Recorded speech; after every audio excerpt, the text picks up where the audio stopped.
What's going on, people? We are Tottenham TV here, back here with another opposition preview.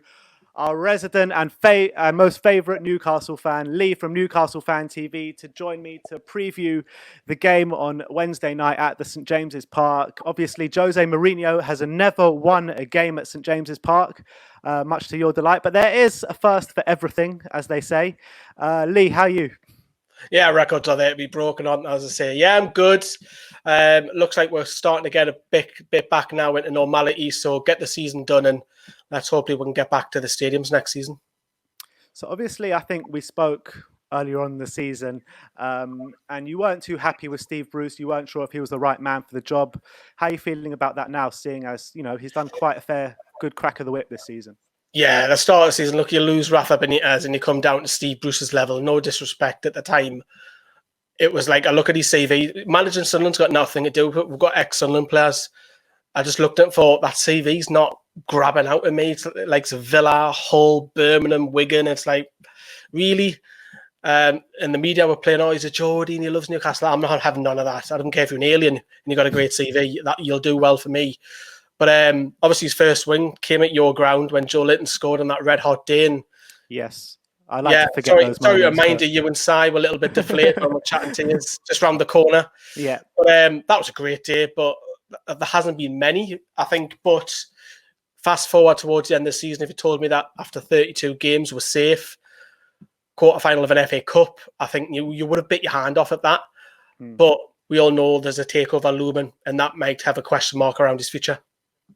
Yeah, so talking about the takeover, obviously it's been dragging on a bit. Do you think it's actually going to get over the line? Is it going to happen? I think it will, because I think if it didn't go ahead, we would have heard something by now. It is genuine. Richard Masters is trying so hard not to speak about it every time there's a camera or a microphone shoved in his face. So I think the Saudis have just got to prove that they're not going to continue to break laws effectively. So they have done that. It seems so. They have blocked legal streaming now in Saudi Arabia, which is a start, but there's so many lawsuits going against them. They're like La Liga, Wimbledon, Premier League, that's just to name a few. It's a tough one because the Premier League are going to upset somebody. The thing is with the Premier League, they've got the government also doing deals with the Saudis. So if that happens and a Saudi company can't invest in an English company, how do you weigh that up? You're going to upset somebody, but in a short answer, I think it will do, but it still could drag out a little bit. Obviously, since football has come back in this crazy time, Newcastle actually started really well, got some really good results, petered out a little bit. How are you feeling coming into the game? Well, I said on our channels that I'm worried that our season's just going to fizzle out because we're out the FA Cup against a Manchester City side and we're not going to get top 10. We're not going to be relegated. There's only really 13th position to fight for between us and Palace, and that's it. So I am just a bit worried that we might end the season on a run of winless. We're like a winless streak. We might get the odd draw against you or Brighton or whoever, but that's my only concern is that we've still got games to play for. We've still got 3 games, 9 points on offer. If I can get 6 out of 9, I'll be pretty happy with that. And when you look at the Tottenham team, since Jose Mourinho has come in, how do you assess us looking from an outsider looking in?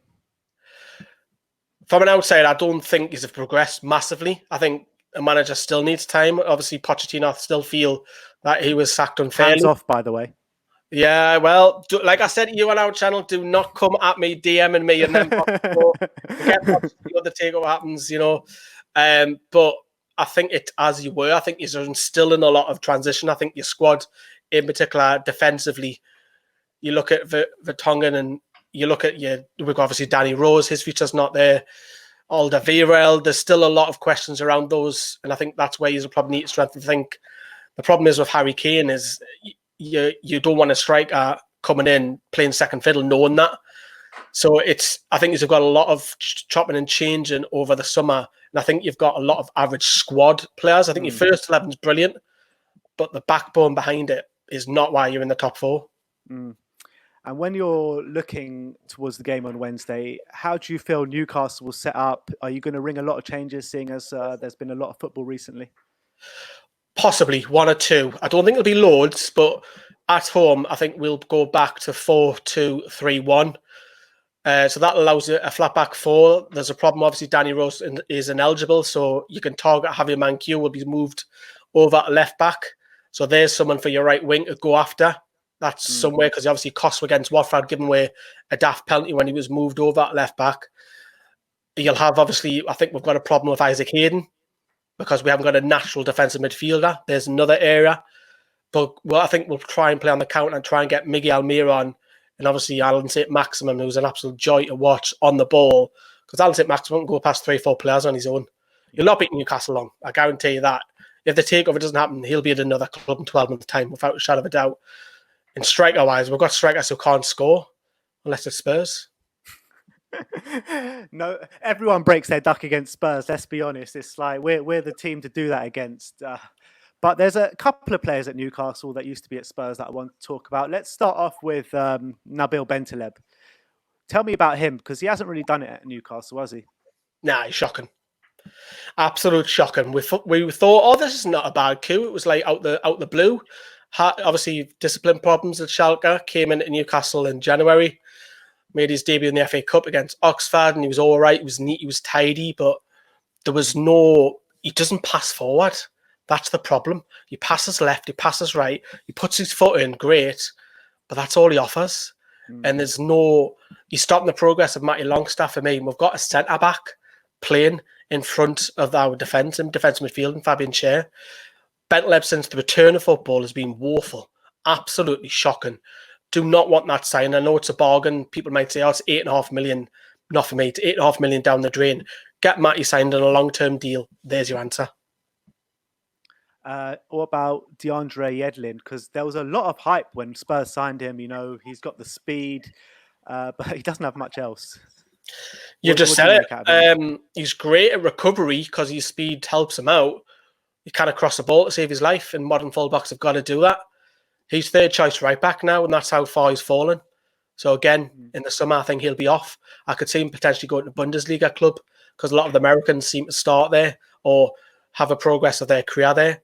So he'll be out the door as well. And Danny Rose, do you want me to go through him? Yeah, that was what I was going to ask, yeah. So Danny Rose, when he first come, I was buzzing. I was like, wow, we've got an England international, you know. Obviously, we learned that Mourinho doesn't fancy him. When he first come in, he looked very sluggish. Couldn't get up and down that byline, which I thought was a problem. But since the return of the lockdown of the football, he's gradually got better.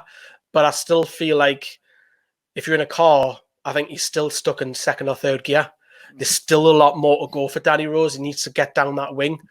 But he's gradually getting better. I think if there was another 20 games to come, I think you might see the best of him. But if it is rumoured for 5 million, I think that's a bargain.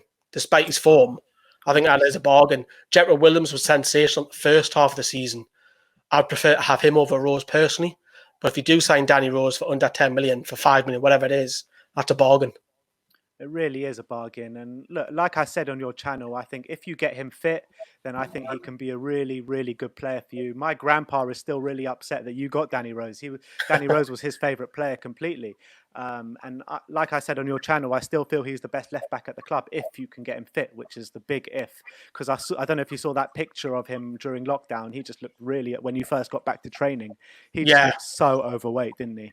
Yeah, that was a friendly against Middlesbrough behind closed doors. It was just, I think it's also a bad camera angle to give him a bit of credit as well. He's not overweight in terms. I just think he's a bit chunky. Yeah. He's not like having a belly out here. You know what I mean? I just think, you know, he loves his fish and chips as as it goes round. And we've got a song from Danny Rose. He loves fish and chips. He loves fish and chips. He loves fish and chips. Danny Rose. Yeah, he loves fish and chips. That's the song we've got from him. Mickey take of obviously his fast food diet, but I think there is still a few more gears to come with Danny, and he wants to stay north. He's obviously Doncaster lad, and obviously got close links to Leeds. If Leeds come up, there could be something to do there. But in all honesty, though, Ben, I'd prefer Jetro Williams over Danny Rose. fair enough. But yeah, and you mentioned before Mourinho doesn't fancy him, but to be honest, I don't think that's the case. I just think Danny Rose has had enough of Tottenham. I think he just wants out. I think he's wanted out for quite a while now. I don't know if you remember all those years ago, he did that interview with the Sun and stated the problems with the club. Look, he's very outspoken, but everything he said back then, it's completely true. Everything he said was completely true. So you got to respect him for saying it how it is sometimes. Oh, you seen it with the lockdown, how the footballers, he wasn't very happy about that, was he? No, he wasn't. No, I think I respect Danny Rose. I know maybe you shouldn't be speaking to the Sun. It's not the best places to go speak to, but the things he said was absolutely spot on. And lastly, what I want to ask you is for a score prediction. I don't think it'll be glamorous. You've mentioned already, Mourinho doesn't play the greatest of football. Ours is a bit hit and miss since coming out of lockdown. One game will look brilliant, like the Bournemouth game, we blitzed them, and then we'll look shocking the next game. So I'm going to be optimistic and say a 1-1 draw, but that's me being very optimistic. I'm just worried about the season fizzling out.